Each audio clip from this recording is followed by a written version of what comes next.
This podcast contains discussions of child abuse, sexual repression and sexual abuse, suicide, racism, misogyny, PTSD and PTSD symptoms, and spiritual oppression and abuse, including guilt, shame, and fear. In most episodes, we will be mentioning some of these concepts in a general way without any graphic detail. If any of these topics or other triggering topics will be mentioned in great detail, we will let you know at the beginning of each individual episode, as well as in the show notes for that episode. Rolling river of time, you've healed me in too many days. No regrets, no confusion, there'll be no pollution. I'm so thankful I've decided to change my ways. Welcome back to the Leaving Eden podcast, this special second week of the Josh Duggar trial, special edition of the Leaving Eden podcast. We are your hosts. My name is Gavri'el Hakohen, and I am here with Sadie Carpenter. Hello. I am feeling a lot better than I was when I recorded the last episode, and I am ready to get into Monday, December 6th and Tuesday, December 7th of the Josh Duggar trial. So if you're just joining us now, you might want to go back and take a look at the episode that we released on Saturday, which is the Josh Duggar trial week 1 recap, where we went through and we talked about the evidentiary hearings and the first 3 days of testimony in that. Today, we are talking about Monday and Tuesday, and we decided that we wanted to do this episode and get this done today because the defense has just rested their case. Tomorrow, or at least today, which is the day that this is coming out, the day that you're probably hearing this, is when there's closing arguments, and we don't know when there's going to be a verdict. It might take a while or it might not take a while. We wanted to catch you up on everything that's happened so far through the end of day on Tuesday so that we can all go into the verdict on the same page. Anyway, before we get into that, the Leaving Eden podcast is a fully independent podcast. It's usually about Sadie Carpenter, my co-host's life in and escape from the independent fundamental Baptist cult. But we talk about this cult. We talk about her life. We talk about fundamentalism. We talk about religion. We talk about the real and present danger that cult ideologies pose to society as a whole.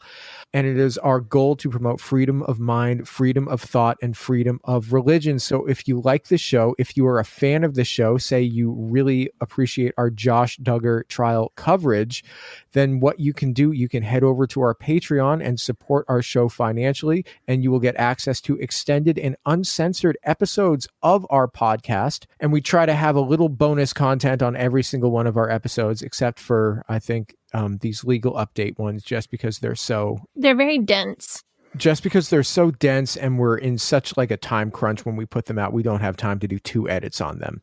And for anybody who is just now joining the show because of this Josh Duggar trial coverage, I was raised in the IFB. It's the Independent Fundamental Baptist Church, which is extremely, extremely adjacent to the IBLP, which is the subset of the IFB movement that the Duggar family comes from. So while I wasn't completely raised in the same culture as the Duggars, I was raised very, very, very close. And it gives me a bit of insight into what is going on in this Duggar case. If you want to catch up with my story and some of the terminology that we use, episode 57 will be a good start. Yeah, and like just as an example of how close Sadie was to this movement, if you listen to our last Josh Duggar trial episode, she talked about Caleb Williams, who was somebody that she knew growing up, who was friends with her brothers and who was like closely associated with the Duggars and who was employed at the car dealership and was possibly going to be called to testify, but ended up not being called to testify. So that's sort of like how adjacent Sadie was. So are you ready to get into the coverage of the trial? Yeah, let's get into it. So credits for the information in this episode go to CC McCandless. I don't know if it's McCandles or McCandless. I apologize. Anyway. There's 2 S's. It's probably McCandless. That's what I realized today after thinking I probably said it wrong on the last episode and feeling embarrassed about that. But CC McCandless of KNWA, it's the local news station in Arkansas where this trial is going down, has been doing excellent reporting. We are all very thankful. local journalists are the lifeblood of staying informed about important issues. Doing such a fantastic job. Also got information from the Ashley's coverage, Carrie Jernigan, who's a lawyer on TikTok, The Sun. A note on using The Sun as a source. We understand that they're a tabloid and as such are not necessarily the most ethical of journalists. And we, of course, know that they have gotten some things wrong during this trial. So we take everything they write with a grain of salt. The way that they are presenting updates a little bit at a time really helps me with putting things in chronological order, which is important to me. So that's mostly what I'm using their site as a source for, just for transparency. You know, before we say anything on here, we really like to try to double check it and make sure that it is accurate and there's multiple sources reporting it. Yeah, I try to have two sources where I possibly can. Speaking of sources, we do want to give a big thank you to the Duggar's Snark subreddit. There is an extra S in there, which is another mistake that I made last time.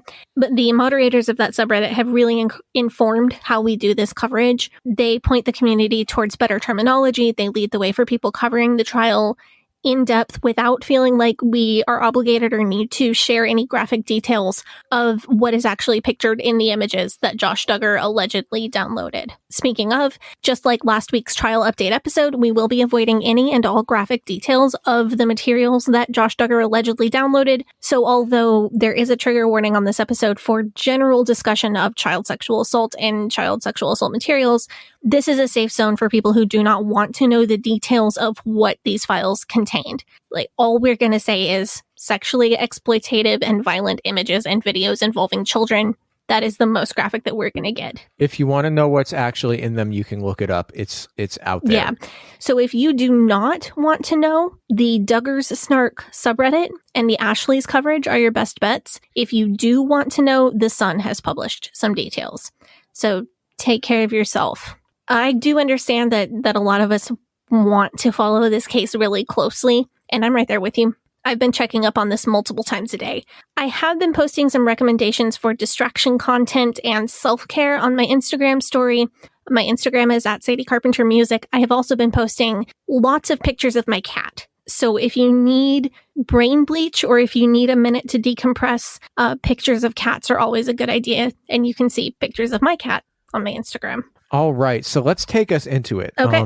You know, I was thinking about something because we've been talking on our show about the satanic panic recently and satanic ritual abuse, and especially we've got episodes coming out, and we just had 2 episodes come out last month about it. I was thinking about and I had the grave misfortune of seeing on Twitter somebody describing what was in these images and videos that Josh Duggar was allegedly consuming.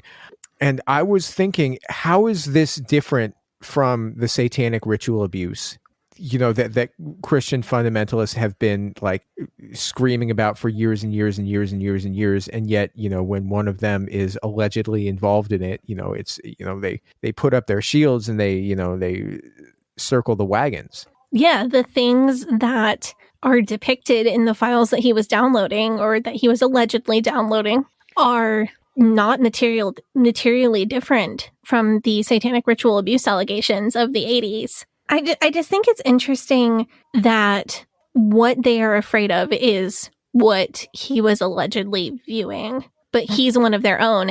And it's interesting to me that I have not seen a single allegation of Satanism or satanic ritual abuse. I have seen Fundie's post, "Oh, Satan attacked him and made him sin," or "Satan tempted him to sin," but I have not seen any allegations of him being a Satanist, which is odd to me because you would think that would be their logical conclusion. Well, it makes me think of that quote from, you know, the quote from Benito Mussolini. That's whatever it is that you're doing, accuse your enemy of that. Ooh. Yeah, that's just what it makes me think of. You know, I completely agree. Not that all fundamentalists are engaging in child abuse, but that one of the most prominent fundamentalists in America is at least consuming child sexual abuse materials.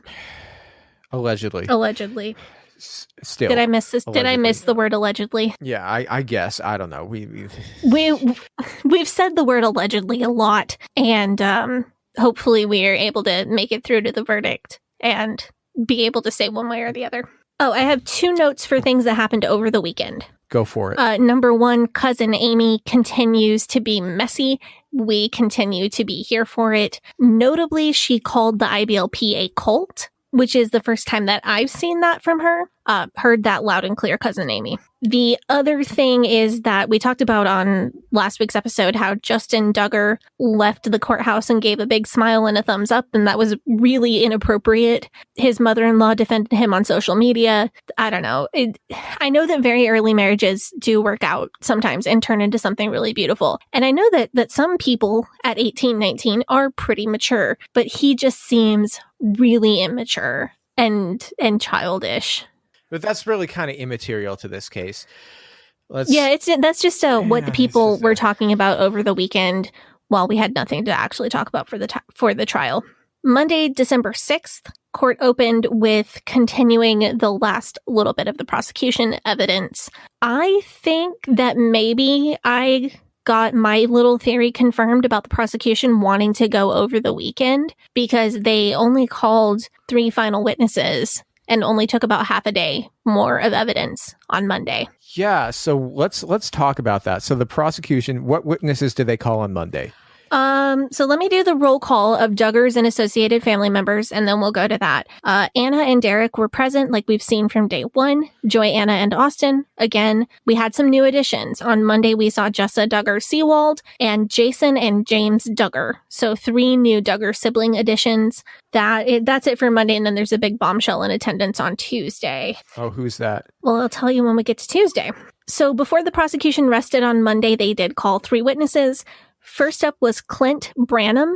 He is there in 2 capacities. Number 1, he knew Josh Duggar back in the early 2000s when Josh was working on the Holt campaign that we discussed in the first trial episode. He also went into the cybersecurity field after that, and he is still working in that field. So he's an expert on both Josh Duggar and computers. That sounds like he could be extremely valuable. Yes, and I think he was. Branham testified that Josh was a, quote, power user in regards to computers. That meaning that he would be well aware of and capable of doing things that the average computer literate person would not have the skills to do. Specifically, Branham testified about a conversation he had with Josh back in early 2010, where they discussed Covenant Eyes and how a person could get around Covenant Eyes by using Linux. He said that he told Josh about partitioning a computer to boot Linux, and Josh asked him, well, how would I do that? If you're using Linux on your computer, chances are that that's not a basic thing that everybody's going to do. Like if you're just a regular person who needs a computer, you're going to use whatever. You're going to use a Mac, you're going to use a Windows computer, whatever. You're just going to use that for whatever you use it for. You're not going to use Linux unless you actually know things about computers. Yeah, I've known several people who used it for this, that, the other non-illegal activities, but I've never had reason to use it. But they used it for specialized things where they specifically wanted a Linux computer for some specialized reason. Yeah, like doing a specific task that is better in Linux or something. It's not just something that some Joe Schmo is going to be like, you know what? I was out shopping for computers the other day. I was trying to decide whether I wanted a Mac or I wanted a PC, and I decided to go Linux instead. No one's going to do that unless they're hella into computers. I don't think you have Linux unless you have a reason for having it. And many of those are non-illegal, non-immoral reasons. But I don't think that's something you do without a reason. No. So on cross-examination, Travis Story for the defense asked Branham if he thought that Josh knew how to write code or how to use command codes. Branham said that he wouldn't be surprised if he could, but that Josh had never specifically told him that he could. And then we move on to the next witness for the prosecution. Okay, who was that? The next witness for the prosecution was Jim Holt. I think it's pretty clear that the prosecution decided to lead off with all the technical experts, 2.5 days of testimony, and then they pulled out the stops on their last few witnesses by getting into people that knew Josh personally and then rested their case. So Jim Holt confirmed that he was present at that conversation between Josh Duggar and Clint Branham, and that Josh did specifically ask how to set up a Linux partition. So this is one of those things for all of you biblical people out there. There are 2 witnesses here that say that this happened. Yes.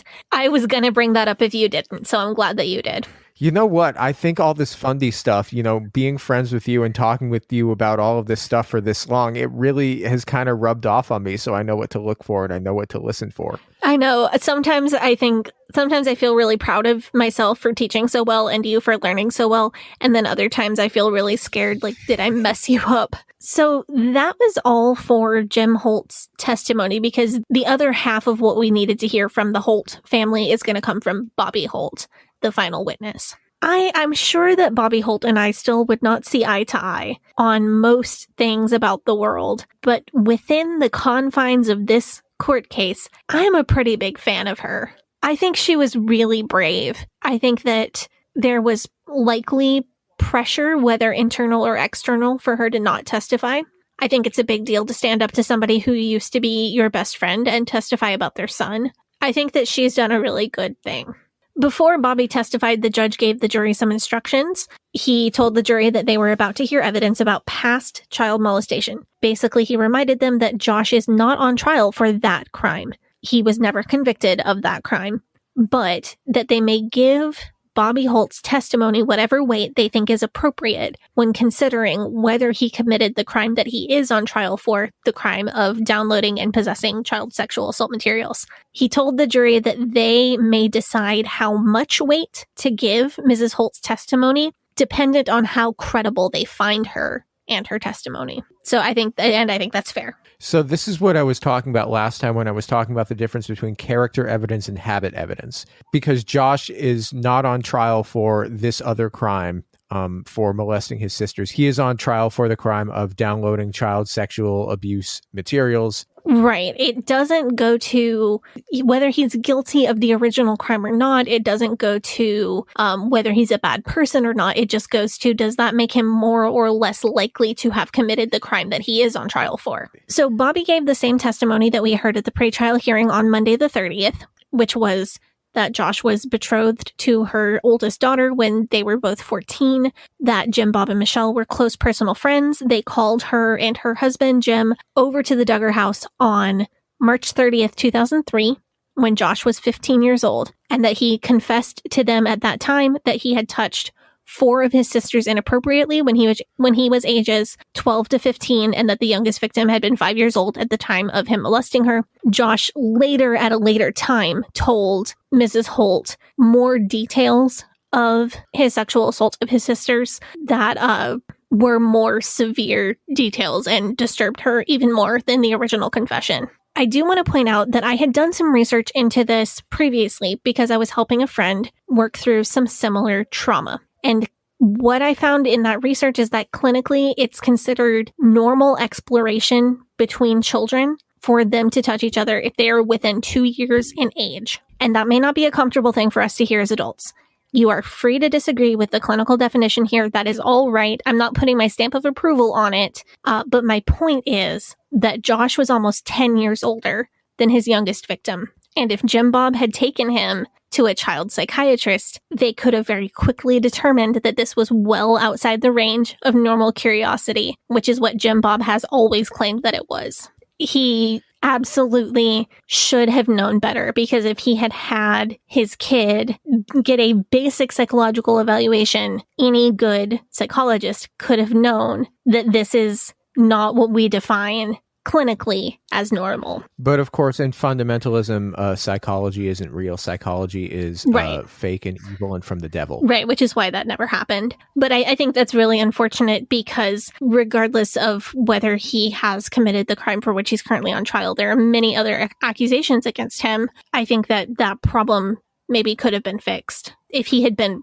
properly dealt with as a child. So Bobby got in a real good dig at Jim Bob in the last few minutes of her testimony, and this is extremely satisfying. She was asked by Carly Marshall of the prosecution whether she remembered the conversation that was had on March 30th, 2003, and Bobby said, quote, "You don't forget something like that." So, sick Fundie burn on Jim Bob and his selective memory. Yeah, you've got to wonder whether or not that's going to affect his chances of being elected to Arkansas State Senate in like a week. Is that that's like in a week? No, that primary is in like a week. I don't know. Oh gosh. Ugh, yeah.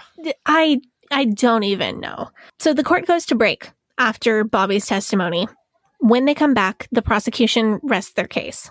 During the break, Josh was reportedly seen talking to Joanna, who was his youngest victim, which once again fills me with rage. I'm really glad that Bobby got in that sick Fundie burn, because that made me feel better about the rage that I felt immediately after while reading trial coverage. Prosecution has rested. It is time for the defense to begin presenting evidence. So who is the defense calling as their first witness? The first witness is Michelle Bush. She is a hired gun computer analyst, expert witness who has served as an expert witness in multiple trials. You may remember that the defense submitted a motion to have the trial delayed so that they could have their own computer expert examine Josh's computer and electronic devices. This is that expert. Which is fair.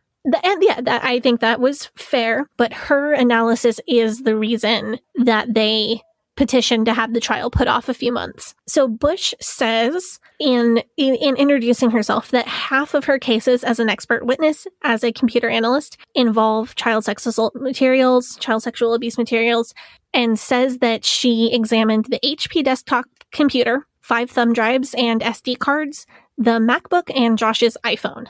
She confirms what the prosecution's computer analyst already said, that there was no evidence of child sexual abuse materials on the personal Mac devices, meaning the iPhone and the MacBook. She echoes the exact same thing that James Futrell said a few days earlier, which was, if it was there, I would have found it. She also confirmed exactly what Futrell said to begin with, which was that there was no child sex abuse material on the Windows side of the partitioned HP desktop computer. So then we get to the meat of Bush's testimony, which is regarding where the Linux program came from. In other words, where did the download come from when it was downloaded onto the HP desktop computer? Because you have to, if you open up a computer and it's a Windows computer, it's already running the Windows operating system. Or if you open up a Mac computer, it's already running the Mac operating system. Linux, you have to download the OS onto your computer. Is that right?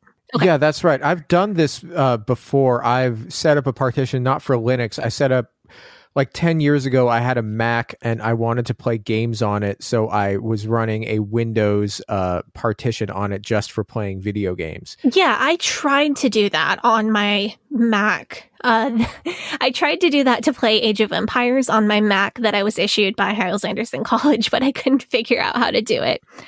Bummer. But that's because computers are not a ladylike hobby, according to the IFB. So I never got all the extra training in how to use them that the boys did. I'm not bitter. But yeah, basically, you got to you download the operating system and then you put it onto like either a disk or you put it onto like a flash drive or something like that, and then you create the partition in your computer through like your system settings or whatever. And then you boot from the. I can't remember exactly how to do it. That sounds like we're going the right direction. Right. So Michelle Bush wants to find out how Linux got downloaded onto the HP desktop computer, because she feels strongly that it came from a thumb drive or a flash drive, thumb drive, same thing. She also said that when she tried to sign up for Linux, the computer would not allow her to use the username Del_1, which was the username on the Linux side of the partition. You may remember this from Futrell's testimony because he testified that that is a non-default username. So someone set up the Linux partition and went so far as to give it a username and the Intel 1988 password, which was Josh Duggar's password for everything, including bank accounts, Instagram, etc. Bush said that the username Del_1 is not allowable to sign up for Linux or to run Linux because the only allowable characters were lowercase numbers or dashes. It didn't allow the underscore. So she's directly contradicting Futrell's testimony because he said the username was absolutely not auto-generated. Now Bush says it must have been either auto-generated or come from the thumb drive that had Linux on it. She says that since no Dell computer was seized in this case, that leads her to think that the Linux operating system was downloaded from a thumb drive that was originally associated with a Dell computer, which Josh does not have. So she's trying to imply that he was not the person who put the partition or Linux on his computer. No mention of how whoever put that on his computer knew his password. But that's what she's implying. Okay, this seems really just kind of in the reads and not really material. I don't know. It's going to become material as we work through her testimony over these 2 days. But what it seems like the defense is claiming here is that whoever put this bootable device in the computer is the one who is responsible for the child sexual abuse material. But really, from what we know about how DHS found out about the child sexual abuse material in the first place, this doesn't make sense because they were able to detect it through peer-to-peer transferring. If you don't mind, why don't I explain how this works really quick? Because we talked about this a bunch. Yeah, this is just starting to get past the edge of my computer knowledge, so I would love it if you would take it from here and explain that. Sure. And I'm not like a computer expert or anything, so I'll explain these things the best I can. And if I get something wrong, please correct me. But say you want to download a file or you want to watch a video or listen to like this podcast from the internet. That file is going to be hosted somewhere. Whatever website that is buying server space where all of their files are being stored. And then if you want to access that file, your computer or your phone tells the website, let me see X file. And the website will show you X file to your computer or your phone, or it'll download it. So fairly straightforward. That's kind of how computers work. That's how the internet works. For things like child sexual abuse material, obviously it is not possible because you can't really be hosting these files because these files are illegal. So meaning that if you have a website that has these files on its servers and you are providing people access to these files, you are committing a crime. You will go to jail. People who want this sort of thing, they have to find out a way to get around this. And so they get around this through peer-to-peer file sharing, namely through using torrents. So anybody who has illegally downloaded music or movies knows all about torrenting. But for all of us straight-laced normies out here, I'll explain how it works. So essentially, instead of having a file hosted on one person's website that makes it available to everybody, the file is located on the computers of the people who already have that file. So it's decentralized. So basically, you only download like one tiny file that's called a torrent file from somewhere, which is essentially like a blueprint for the content that you want. And then everybody else in the world who has that content on their computer and has the blueprint and has the peer-to-peer file sharing turned on automatically starts sending bits and pieces of the file over the internet to your computer where it's reassembled into like the single file, the final file. So think of it like, say you're baking a cake and you don't have any ingredients except you've got the recipe. And so you go to one neighbor who lends you an egg and one neighbor who lends you a few cups of flour and one neighbor who lends you sugar and one neighbor who lends you butter. And then eventually you've got a cake. That's how Josh Duggar was allegedly downloading child sexual abuse material. And this is how DHS was able to detect that Josh Duggar was allegedly downloading child sexual abuse material, because I assume that the detective, their computer has like an alert set up monitoring activity on that specific torrent file that Josh Duggar was allegedly downloading. So this is why the flash drive theory doesn't really make sense to me, because if it came from a flash drive, then the Department of Homeland Security would have really had no way to detect that that's what was on it. So if this alternate theory that the defense is really, really pushing for, like if that's their theory, it really just doesn't hold water if you know anything about like computers and how these files are shared. So number one, I love your baking analogy. That was really helpful to me. Number two, I don't think the defense is trying to say that Josh just innocently put a flash drive into his computer that happened to have child sexual abuse material on it. Because like you said, that claim doesn't hold water. If I put a mystery flash drive into my computer and I noticed that it had child sexual abuse material or anything that might kind of look like that on the flash drive, I would be calling the police in tears immediately and then probably burning my computer. Any reasonable person would immediately call and say, hey, I just put this flash drive into my computer. It had something I didn't expect on it. Please take this and get these people. So I think what the defense is trying to go for instead is that someone downloaded Linux onto the HP desktop, and whomever did that would have to be physically present at the car lot on May 13th, 2019, because you cannot create the partition and download Linux remotely. And then a few days later, that same person used remote access to that desktop to use a Tor browser on the Linux side of that computer to download and stream the child sexual assault or child sexual abuse material. So something interesting that the expert for the defense, Michelle Bush, brought up was that port forwarding was enabled on this computer, which would enable remote access. So this is basically the main thing that their whole claim hinges on, okay, is that remote access was enabled.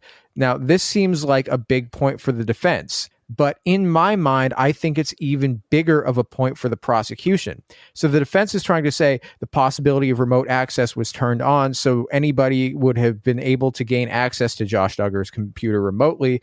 But in my mind, this means something completely different. And if you're interested, I would love to explain. I am interested. If I wanted to gain remote access to a computer, it would be very easy to do as long as I had the permissions. So basically username, password to that computer, and I were connected to the same internet network, so the local area network. So say we're on the same Wi-Fi. So if you and I are in the same house on the same Wi-Fi and I wanted to access a file on your computer, I could do that through a process called SSH tunneling. And as long as I had the login information from your computer and your computer was turned on, I could do that. But say I were in a different house from you and I wanted to access a file on your computer, I could have you email it to me. I could have it sent to me via Dropbox or Google Drive. But another option is if you enabled port forwarding on your router and I had your IP address and your login information, I could access any file on your computer through SSH tunneling the same way I could if we were connected to the same network. But here's the important thing. Port forwarding has to be turned on the client side. So basically, if I wanted to do this, you would have to be the one to turn on the port forwarding. So somebody at the car dealership turned on the port forwarding in order to enable remote access to somebody who would have the IP address and the login information. And I think that person was Josh Duggar. Ooh. Do you want to know why? Yes. Why is that? In our trial week 1 recap, I floated the theory that Josh Duggar intentionally used this computer, the one at his work, for child sexual abuse materials because he was only peripherally connected to it.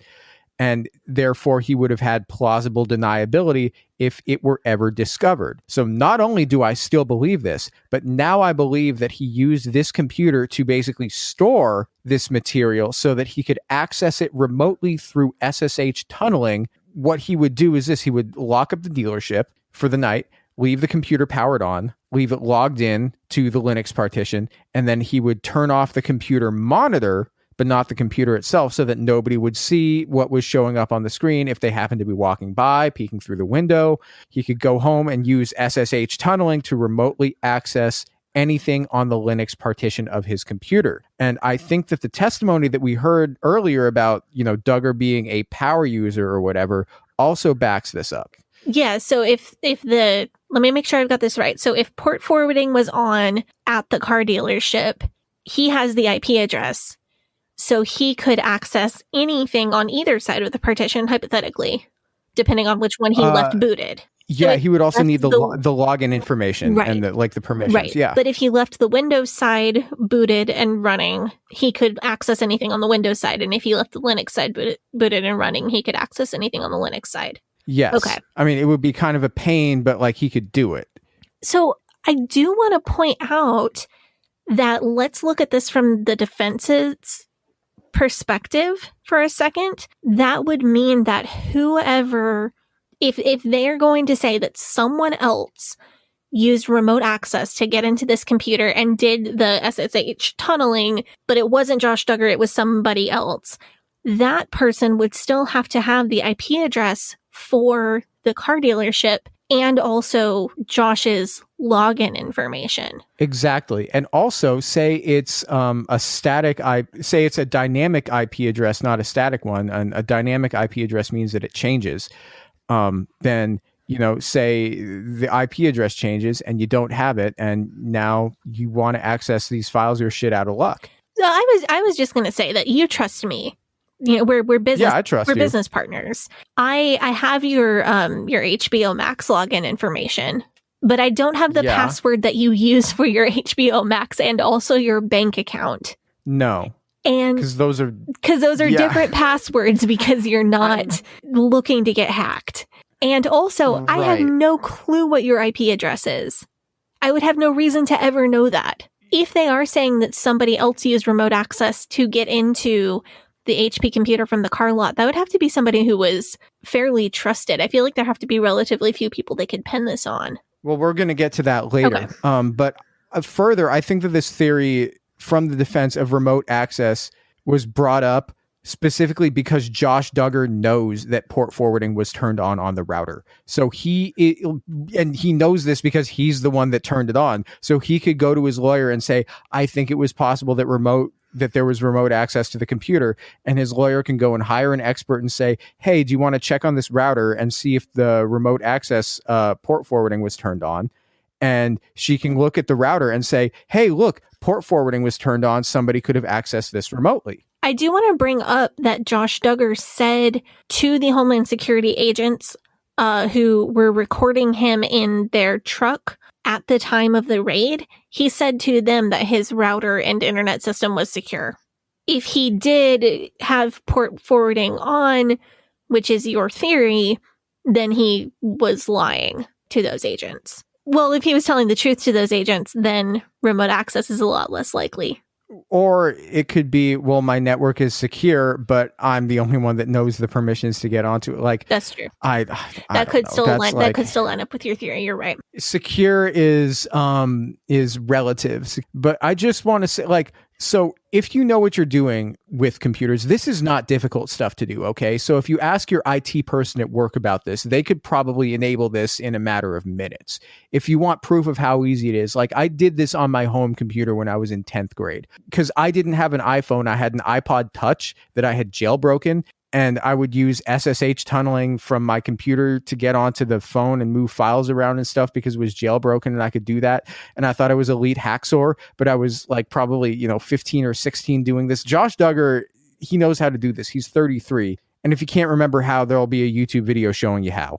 I do think that this is a solid theory because here's a factor that makes me want to believe that a little bit more. Futrell testified to a list of dates that non-psychopath adult materials, non-illegal adult materials, were downloaded and viewed on the MacBook and the iPhone through the Tor browser on each one of those devices. The timestamp that we were given for one of those incidents was October 16th, 2019 at 2:15 a.m., which would make me think that on that day at that time, Josh Duggar was doing a pretty not illegal adult thing for people who aren't in a cult, which would be, I can't sleep, my partner's asleep, I'm gonna, try something to put myself to sleep. For people who aren't in a cult, that might or might not be within boundaries for their relationship with their partner, and that would be up to the individuals in that relationship. But that does show that he was accessing non-illegal sexual materials at home, likely, I assume he was at home at 2:15 a.m., which does lend credence to the theory that you're putting out. What, that he had port forwarding turned on and that he was using his other electronic devices to remote access into the HP himself. Yeah, and that's what he wanted it for, and that's the time when he wanted to access it. That's plausible. So Justin Gelflin for the prosecution, still doing initial examination, initial testimony from Michelle Bush. He asked her some questions about the router. The prosecution and defense are saying very different things about the router. I am so sick of hearing about this router. If I never hear about this router again, I will be so happy. Bush says that she thinks that command codes were used to download Tor and other apps like uTorrent, differing from Futrell's opinion that they were downloaded from an app store. She said that she didn't find evidence that Duggar had Googled those command codes, which I don't think matters because she didn't say that she could prove that they were downloaded via command codes and not from an app store like the Snap Store on Linux, just that it was her opinion that they were downloaded using command codes, not from the Snap Store. But she didn't give any evidence to back that up. She did not give any evidence. She just said that this was her opinion based on everything that she saw. Nothing specific. So even if she's right and they weren't downloaded from the Snap Store and whoever downloaded them did so using command codes, by the time in history that we're talking about someone partitioning this computer and downloading Tor, Josh Duggar had been heavily into computers for 10 years. I've been playing as I mentioned a few minutes ago, the video game, the PC game, Age of Empires, Conqueror's Expansion, for over 10 years. And I learned cheat codes for that game over 10 years ago, and I remember them. So, like Aegis? Yeah, Aegis. Lumberjack is a good one. Gets you. How do you turn this on? That's the one that gets you the little explodey people, right? No, that's the one that gets you the Shelby Cobra that has machine guns on it. Oh, I don't like that one. It makes the game too easy. I would think that if Josh Duggar had been a power user of computers for over 10 years, just the fact that Tor and uTorrent were downloaded using command codes and not using the Snap Store doesn't prove that it wasn't him who downloaded it, because there's no reason to think that he wouldn't know at least some command codes.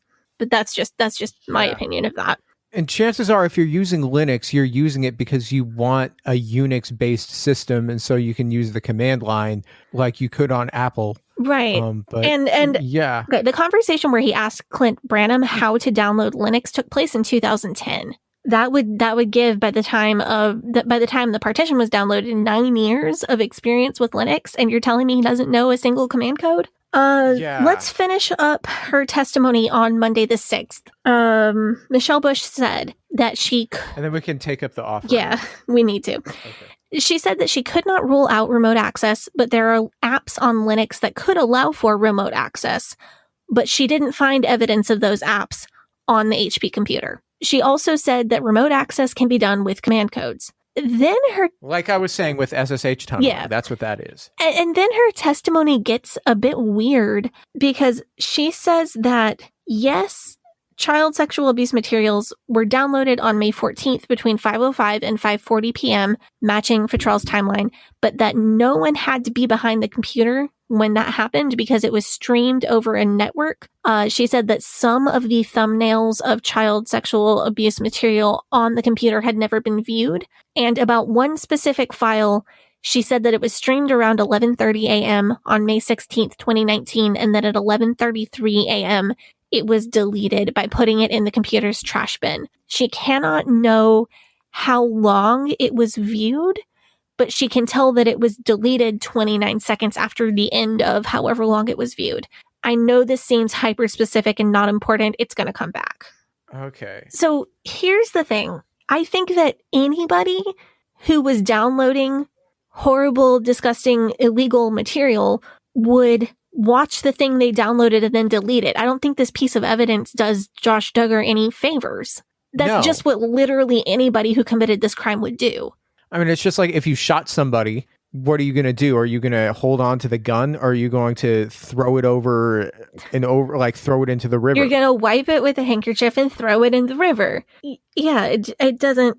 I don't see how that evidence helps him at all.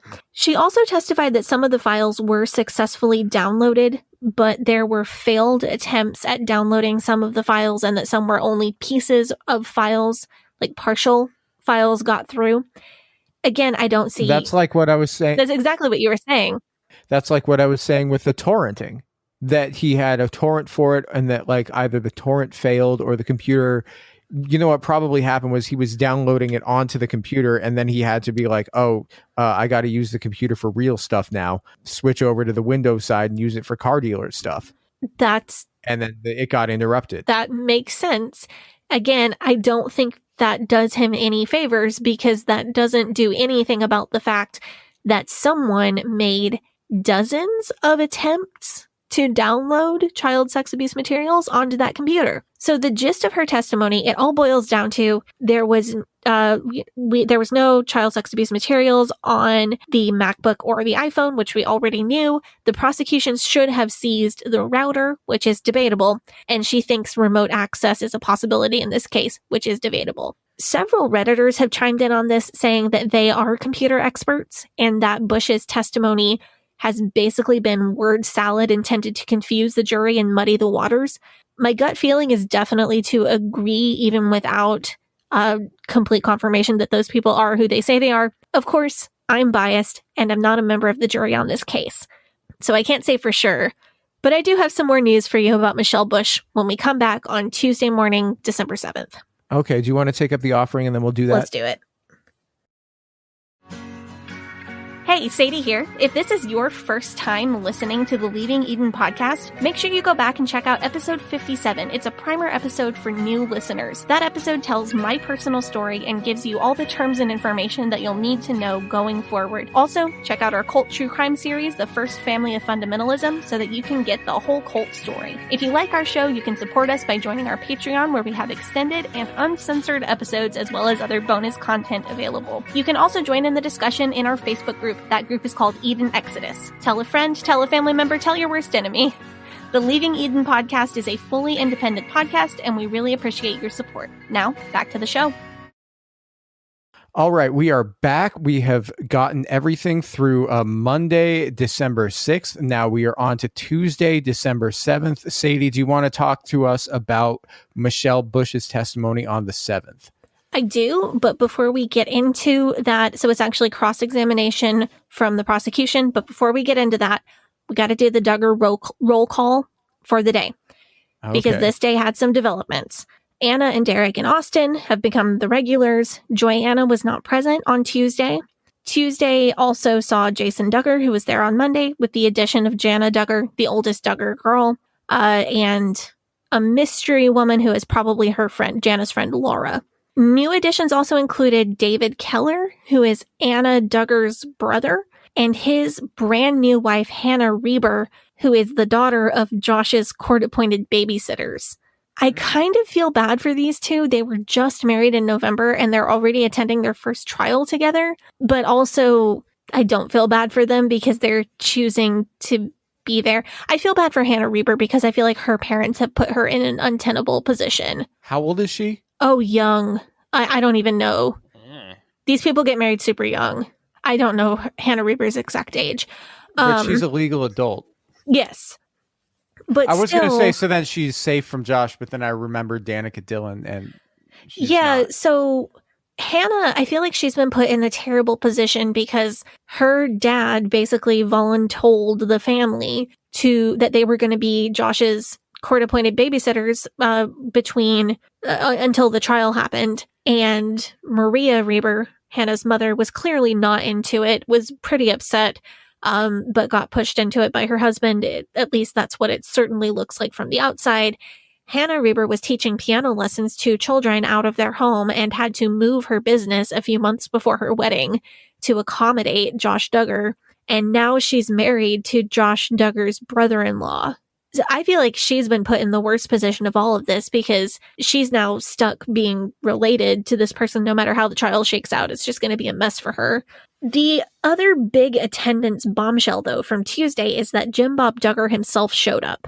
Really? Even weirder is that he sat with Austin Forsyth. Joanna and Austin have been seen looking extremely upset leaving court each day, and we can only imagine that this is extremely difficult for both of them, especially Joanna having past childhood trauma, dragged out again.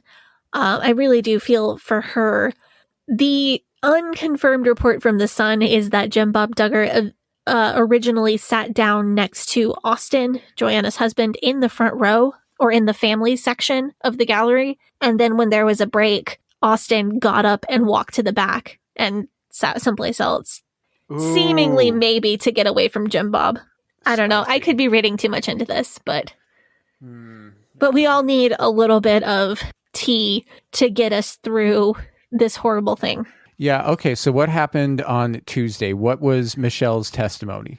I want to note that CC McCandless, the reporter for KNWA, said, this is a quote from his article, "Cracks in the honesty of her testimony the day before became evident almost immediately." And I feel like, that's a big deal to have on a news website. Because I feel that CC McCandless has been a pretty great example of journalistic integrity. I feel like it would be very wrong for someone who is covering this case as a journalist to say something like that that's purely based on opinion without making clear that it is solely their opinion.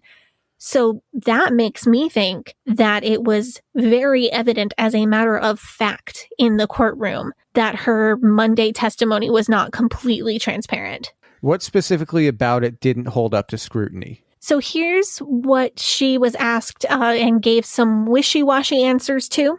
Bush said that she has 10 years of experience as a forensic examiner. So when William Clayman for the prosecution got up to cross-examine on Tuesday morning, he got Bush to reveal on the stand that she actually only graduated college in 2015, 6 years ago. So so she's my age. So in the 10 years of experience that she claims, she includes her 4 years of undergrad while she was taking her degree in psychology from the University of Arizona. Wait, she has a degree in psychology, not like computer science? Right. And she does have psychology with a minor in law enforcement. I checked her website. She does have a long list of credentials and qualifications, and her first credential is from 2013 when she got her in-case certified examiner credential. So it's not to say that she wasn't doing computer analysis when she was 18, 19, going through her first 4 years of college, because she certainly could have already been training. She got her first credential in 2013, which is still 8 years ago, not 10 years ago. But to say the way that she phrased it sounds like she has been doing it for 10 years, which is not correct. She said, yeah. So she also said that she had worked on many cases. About half of her cases were child sex abuse material related. Clayman asked her how many of the cases she had worked on were federal cases. And she hemmed and hawed a little bit, said she didn't know, and he got her to admit that this might be her first federal case, because she didn't know whether her cases had been federal or not. He also was able to get her to admit that she has never taken a Linux-specific course or any special training on the torrential downpour software that the government uses to catch peer-to-peer sharing of child sexual abuse materials. Wow. Yeah, and she says that she is well trained in how to do her computer forensic analysis on computers that are running Linux, which may very well be true. I think what the jury is going to hear is that she has never taken a class on it. I mean, a lot of things in the tech world, at least in the programming world, a lot of it isn't necessarily, oh, do you have a degree in this? It's, can you do it? So that's sort of how it, like, even if you haven't taken a class on it, you could still be qualified to do it. Just throwing that out there. Right. So the fact she hasn't taken a Linux specific course doesn't really say much about whether she's qualified to examine computers that are running Linux or not. But I do think the jury is going to hear she might not be qualified. Here's a sneaky answer for you in case you felt bad about Clayman getting her to admit so much stuff on the stand. Clayman asks if she had omitted any relevant information from her report. And she answered, quote, "I wouldn't have known it was relevant at the time." Wait, what? Clayman asks, "Did you omit any relevant information from your report?" And Bush answers, direct quote, "I wouldn't have known it was relevant at the time." What? No, the answer to that is no. You say no. I wouldn't have known it was relevant at the time. That is the most backhanded, sneaky answer. Is that a yes, or is that a no? Is that it kind of sounds like a yes to me. It sounds like you're covering your own ass. Yeah, that's what it sounds like to me. Like, so whoa. Well, so here's another chink in her armor. Yesterday, she testified, as I told you, about a particular video that was viewed for an unspecified amount of time and then deleted 29 seconds after it was viewed. Michelle Bush didn't watch the video, so she doesn't know what was in it at all. Clayman did watch the video, and he found out that in the first 29 seconds of that video, there was no child sexual abuse depicted.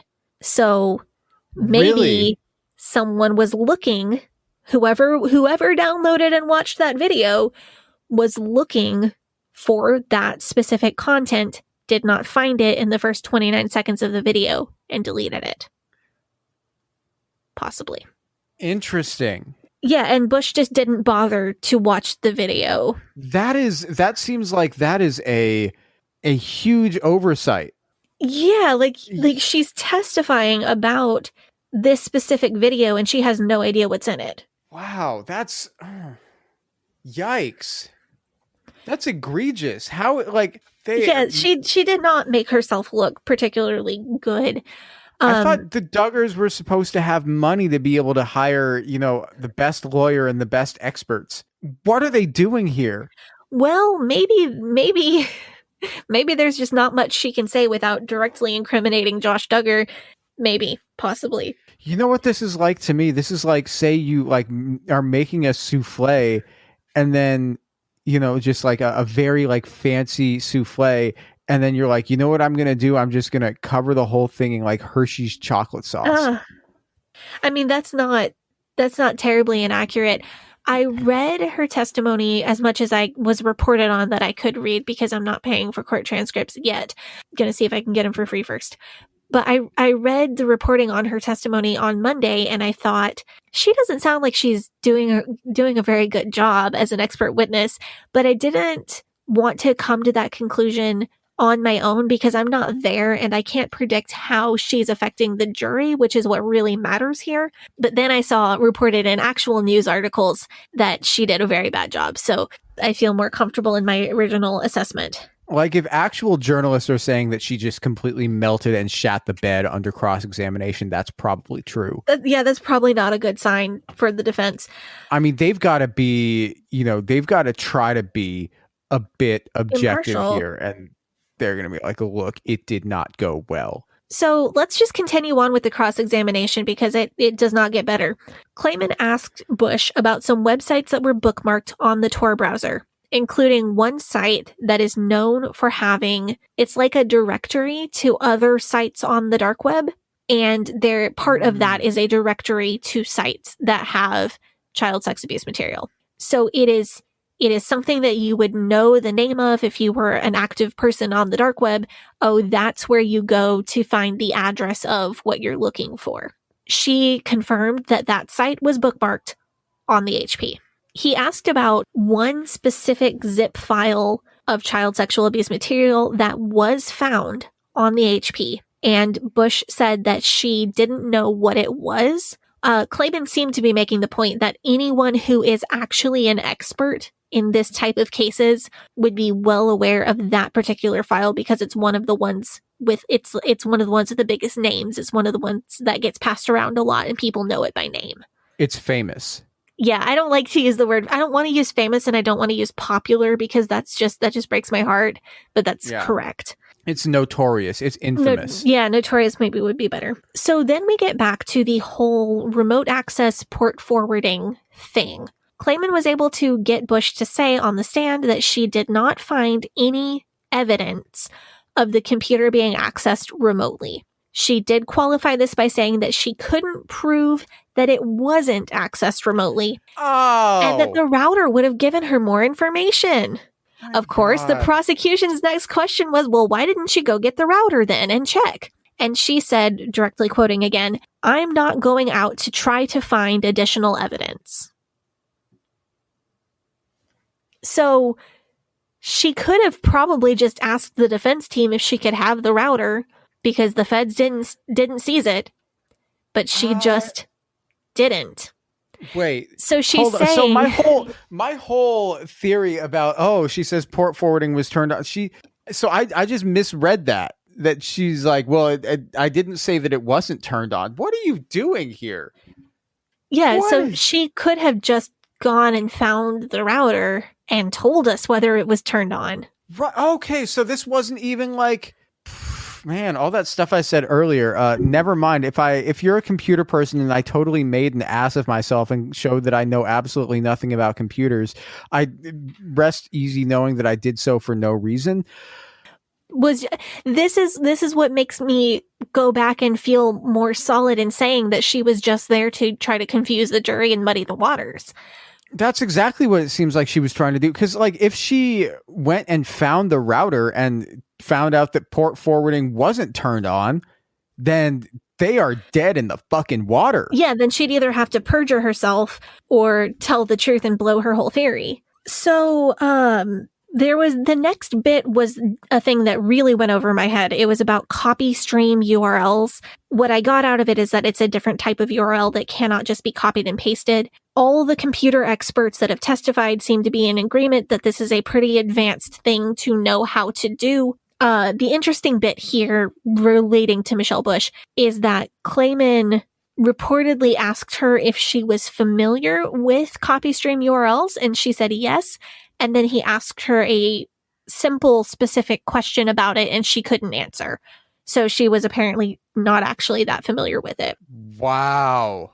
But that's all that I got out of that, because I don't actually know what copy stream URLs are other than that brief definition. I don't know what they are either. Somebody who knows more about computers than me, please tell us on the internet. Or tell Gavri'el, because at this point, my brain is just numb from all of the new computer knowledge that I've gotten, and I don't think I'm going to care about computers for like 2 months after this. You know what they might be trying to do here? This would be like a long shot. They might be trying to get a mistrial on the fact that they hired literally the most incompetent computer expert to defend them. That has been floated in the Snarker world, that maybe they are trying to get a mistrial on incompetent counsel. Maybe they're trying to get a mistrial on having a bad expert, or that they're just trying to set themselves up for the eventual appeal, which I think is maybe more likely. I think that just my gut feeling, I think they're going to try to go for an appeal. But take that about as seriously as me trying to predict who's going to win the Super Bowl. I don't actually know anything. That's just the sense that I get from having read about this incessantly for a week and a half straight now. This is nuts. This trial is nuts. So we have what is happening here? We have a couple more questions for Michelle Bush, and then we're finally going to be able to wrap it up with her and hopefully never say her name again. So back to the thing about, let's say that someone innocent was sitting behind the HP desktop computer, and someone else, a guilty person, did remote access and was using the computer. Would the innocent person sitting at the computer see what was going on? Would they be able to see on their screen what the person with remote access was doing with their computer? Bush said yes, but if there was sound playing from a video, then the person sitting behind the physical computer might not hear the sound. Well, if the sound was turned off on the computer, if the volume was down. That's exactly what I think she was saying. But I don't think this helps the defense's case at all, because she had to confirm on the stand that if anyone was sitting behind the computer, they would have, and someone else was remote accessing that computer, they would have seen on the screen what was going on. There was some back and forth on cross-examination and then redirect about whether the underscore error in attempting to boot Linux was an issue with Linux not allowing the underscore in the username, or an issue with the mirroring software that Bush was using to examine the computer. We're going to get back to that in a couple minutes, so I'm not going to go into that. So Michelle Bush finally is done. A lot of just back and forth about the details of this. I tried to get it as consolidated as I could. It seems like she was really there to muddy the waters a bit, but I am not sure that it worked at all. It seems like that sounds like a train wreck. I think it depends on who's on the jury. I'm emotionally prepared for jury deliberation to go long. I know the general thought, just in general, short deliberations are more likely to be guilty verdicts. The longer it goes, it gets more likely that it might be a hung jury or a not guilty verdict. I am emotionally prepared for this one to go on the long side and still potentially be guilty. I'm emotionally prepared for them to go out, deliberate for 5 minutes, and come back guilty. I am trying to also emotionally prepare for other options, just so I'm not caught off guard. Yeah. I don't know how well I'm doing with that, but I'm working on it. The only other defense witness, I am so confused about where they were going with this guy. The defense must think that this guy, something he said, is some kind of ace in the hole. I'm convinced they're going to bring up something he said in closing arguments as some kind of big surprise thing, because I have no idea what his testimony had to do with anything. The witness is Daniel Wilcox. He is no longer with Homeland Security, but he was in 2019. He's the guy who they sent in as an undercover agent to try to get like the computer information, right? Right. He couldn't get anything. Right. He didn't do anything. Yes. So he testified to being at the car lot on either October 31st, 2019 or November 1st, 2019 in an undercover capacity. He was pretending to be interested in purchasing a car. He went on one day to try to, because the whole purpose of him being there was to confirm that Josh Duggar was present at the location and to see what electronic devices he could scope out that would need to be seized. So the first time he went, Josh Duggar was not there. There was only Randall Berry, another employee there. So he made up an excuse and left. He came back on a different day or on a different time. Josh Duggar was there. He met with both Duggar and Berry. There were no other customers at the lot at the time he was there. Okay. And so So he saw Josh using a computer and an iPhone, and that was the extent of his involvement in this case. Okay. Prosecution cross-examined, asked him about his function in the investigation. He was there to verify that Josh Duggar was present at the car lot and to just visually scope out what type of electronic devices were there. That's it. That's the cross-examination. That's it. That's it. And then the defense rested their case, which gave me a heart attack when I saw it on the internet today. I thought with such a huge witness list, there would be more witnesses.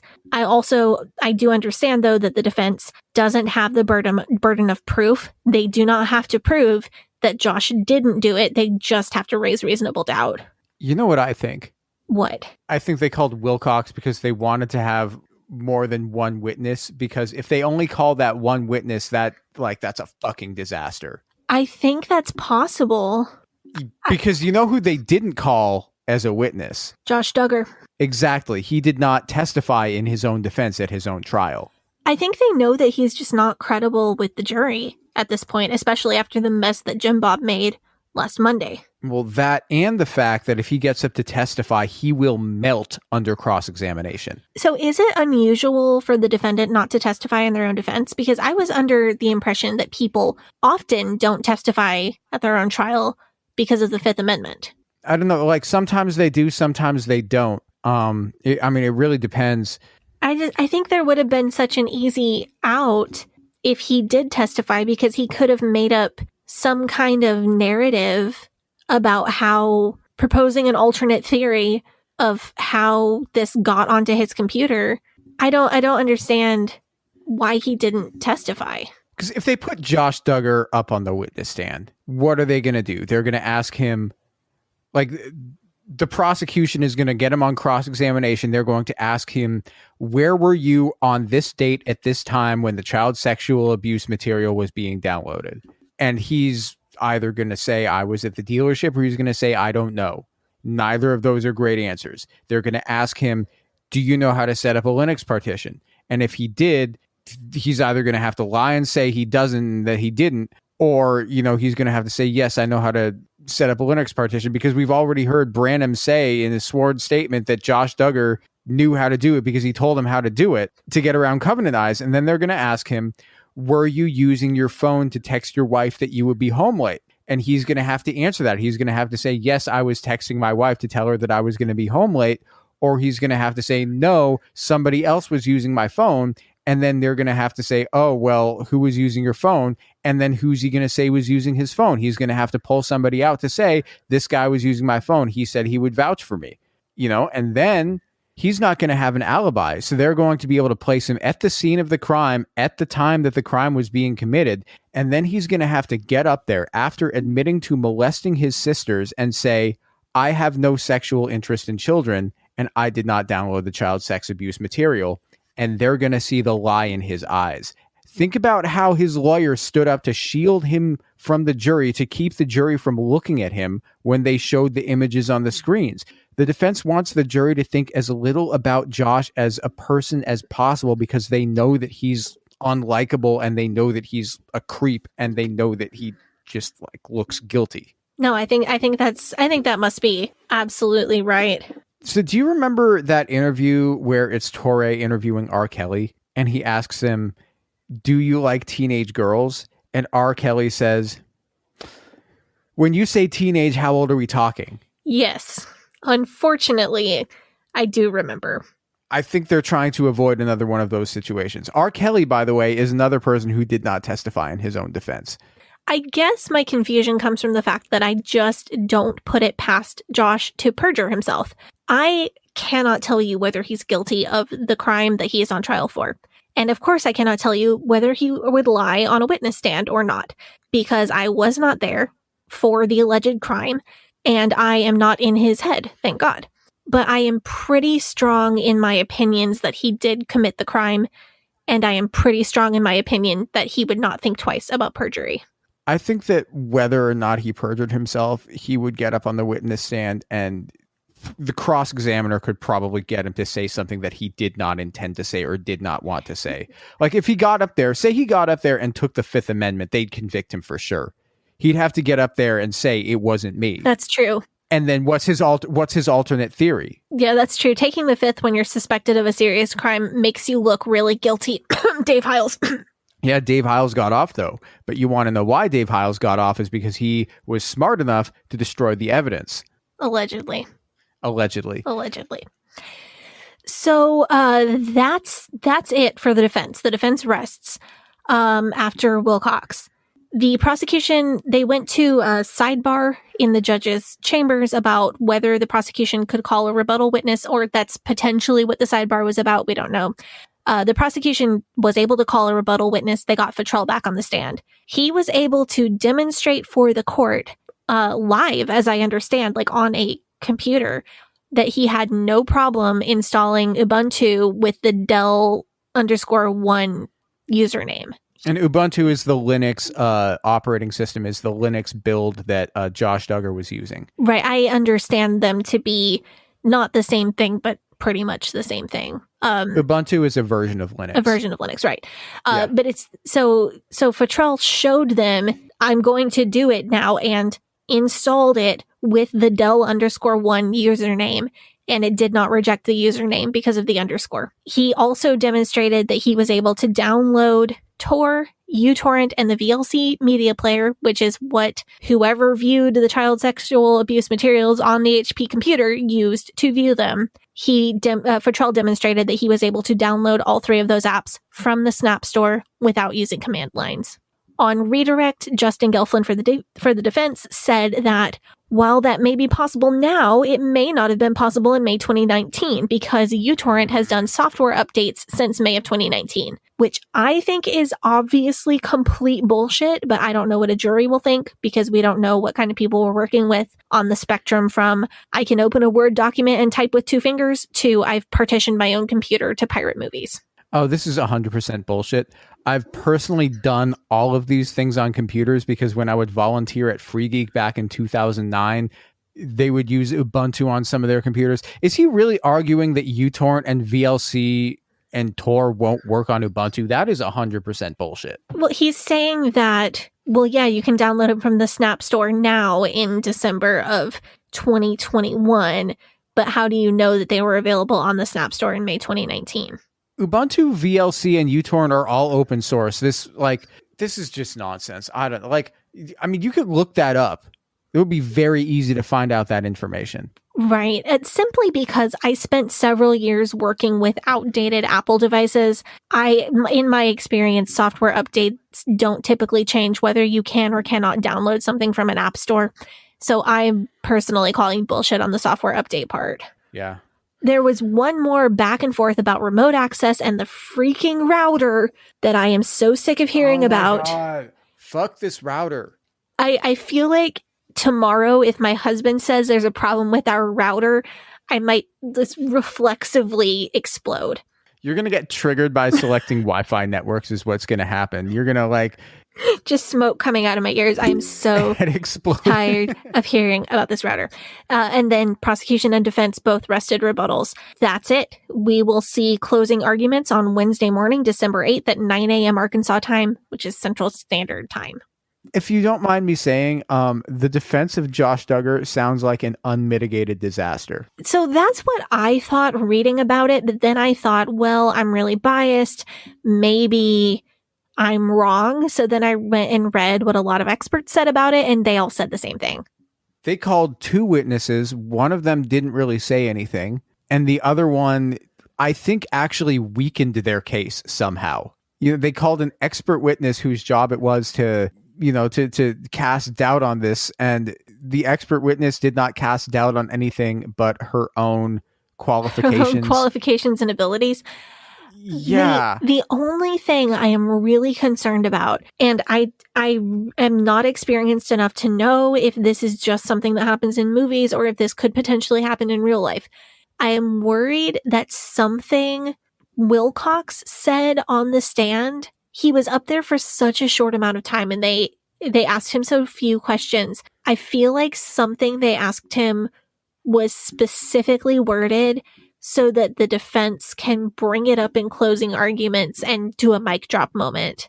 I'm worried that they trapped him with words somehow to say the specific soundbite that they need to be able to quote in closing arguments to make something out of nothing for this case. No, you know what it was? Am I just like playing 3D chess when I don't need to be? I think you're playing 3D chess when they don't. You know what it was? Bush's cross-examination was an unmitigated disaster. I've said that before. Bush's cross-examination was such a clusterfuck that they're just like, we cannot end on that. Okay, we need to just call whoever was in the building. You know what they did? They called, because they're not going to call like Caleb Williams, or they're not going to call one of these people that it's been like theorized that there's like an alternate theory about the case being like, oh, this guy did it. Oh, this guy did it. They called somebody who would say nothing and also not hurt them. That's what they did. They needed a palate cleanser after the utter shit show that was Michelle Bush's testimony. They just wanted like a buffer. Maybe they suspected that the prosecution would call a rebuttal witness and get Futrell back on the stand to discredit everything she just said even further. So they just wanted a buffer between Bush and Futrell. Yeah, that's honestly what I think is going on here, is that because if you get Bush on the stand and she's just like melting, she's just falling apart because, and she's saying, well, it wasn't relevant. I didn't know it was relevant at the time. Like, whatever it was when they asked her if she left anything relevant out of her testimony, whatever like utter nonsense and like thing that she said. If you go from that to Futrell, who last week, if we'll remember, gave marathon testimony and just like was poised, was on it, knew exactly what he was and wasn't, like knew exactly what to say and knew exactly the answers to anybody's questions and just seemed like he was so in control. And then you go from Bush to him, it's just it's not going to be pretty. So they needed something in between. That sounds much more optimistic. I don't know. I would say that I'm optimistic, but not confident. But what I want most of all is for the jury to be 100% secure in their decision. Of course, I think that he's guilty. It's the timeline of the text messages that he sent, knowing that he was at the car lot, knowing that the child sexual abuse materials were being downloaded to the computer while he was at the car lot and making excuses for why he wasn't home yet. That timeline is what sells it for me.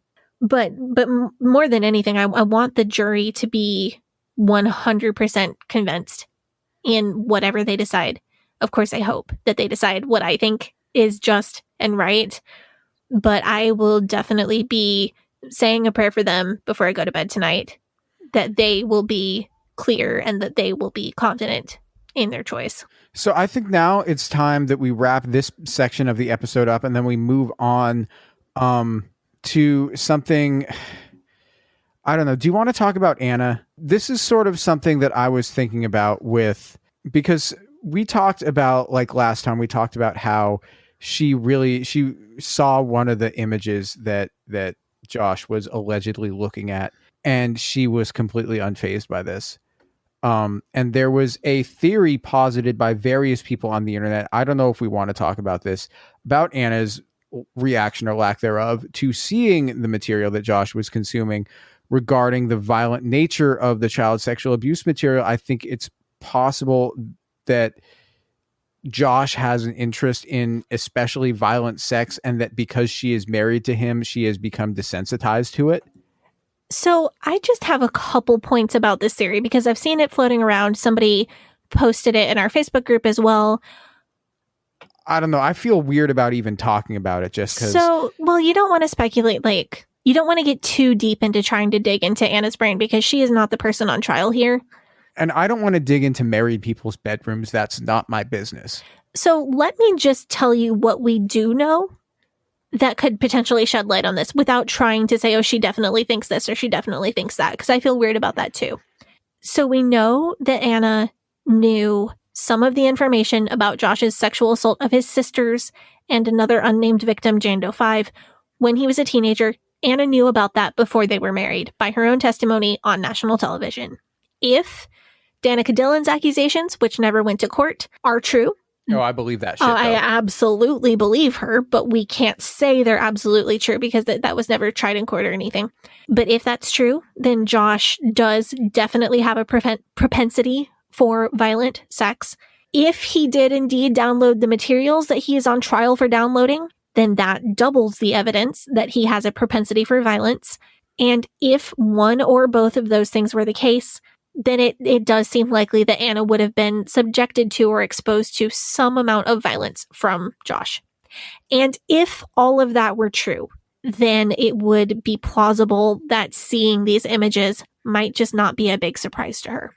I think this is a valid theory. There's just no way that we could know unless Anna were ever to speak out. And what are the chances of that happening? You know, zero. When we started talking about this, I was so hopeful for this being the thing that finally breaks her free. You know, she had an opportunity when he got arrested, or not arrested. She had an opportunity when the raid happened. She had another opportunity when he got arrested, when he was in jail for a week waiting for the bail hearing. She had another opportunity when they had pre-trial hearings and she, realized that this was definitely going to go to trial. She had another opportunity not to go to court with him. She will have one more opportunity if and when he is convicted, and she will have one last opportunity if and when he is sentenced.